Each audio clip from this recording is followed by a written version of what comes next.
I had the Cabinet Secretary for Sports, Culture, Art and Youth Affairs blaming the former administration for deteriorating stadium or stadia in Kenya.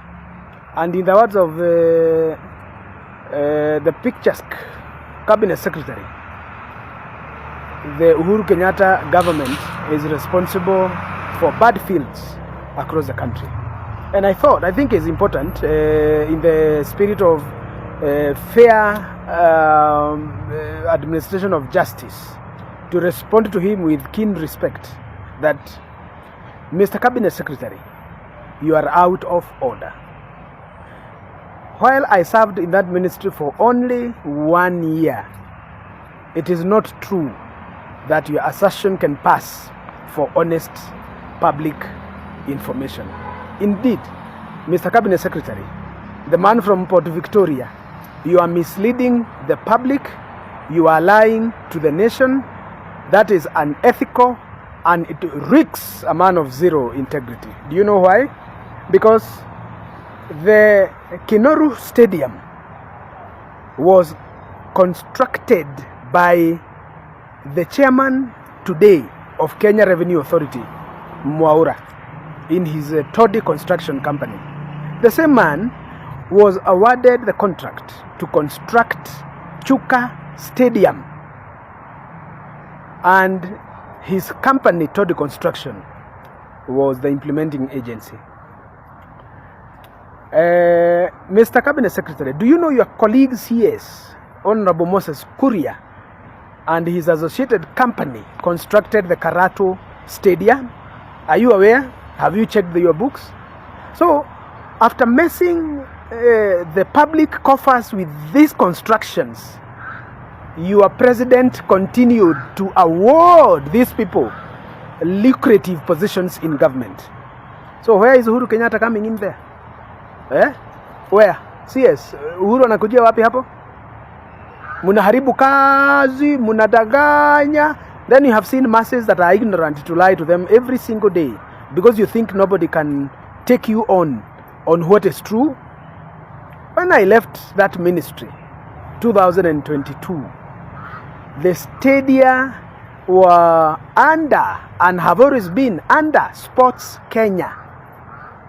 Who was the chairman of Sports Kenya from 2014? Isn't it the man you guys tried to nominate in parliament, Yala? Isn't it the man you have given a state corporation as its chair, Fred Muteti? Isn't he the chair?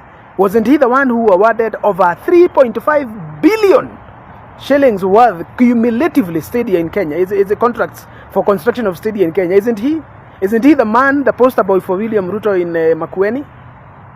So when people mess with the public service and mismanage coffers, aren't the same people you guys are giving. Anyway, let me come to you specifically. Tafwik Namwamba. Do you know the man who constructed the stadia in Rift Valleys? Do you know that man from of Indian descent? Total mess. His stadia did not even leave the ground. But when you took over government, you as a CS for sports, you awarded him the Embu Stadium to construct, gave him 800 million, and the man made a joke of the money. You remember the memes in the social media? How Embu Stadium had been constructed with cartons? You remember him? And you gave him 800 million to do a job that cannot cost more than 60 million? Tafwik Namwamba? You guys think Kenyans are fools, don't you? Don't you love the way you can lie to Kenyans? Well, you can lie to them for far too long. Some of us who are aware of your misgivings, who are aware of your hypocrisy, will expose you as long as it takes. Have you not given that man the contract to build another stadium? Have you not? The same guy who messed with the precast? Or you think people don't know? Well, Mr. Cabinet Secretary, let us not walk through this road. Some of us know the records, right? In only 12 months, I was able to uncover the mess that had been done by the Fred Muteti-led And who is the CEO of Sports Kenya today? CS. Who is the CEO? Do you know? CS. Isn't he Pius Meto from, is it Kericho or is it Bomet? Pius Meto. Pius Meto. Is he not? But you cannot blame him because he is politically correct. Isn't he? Je, huu ni ungwana waziri? Uhuru Kenyatta has become your punching bag. Have you not gotten over him? Isn't even the hangover for the strongest whiskey going to escape the man's heart at some point? Get out of Uhuru Kenyatta's blame. You are his CAS. He gave you all you needed.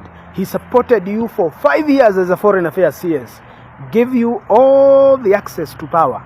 But the best you can do to him is already what you did to him.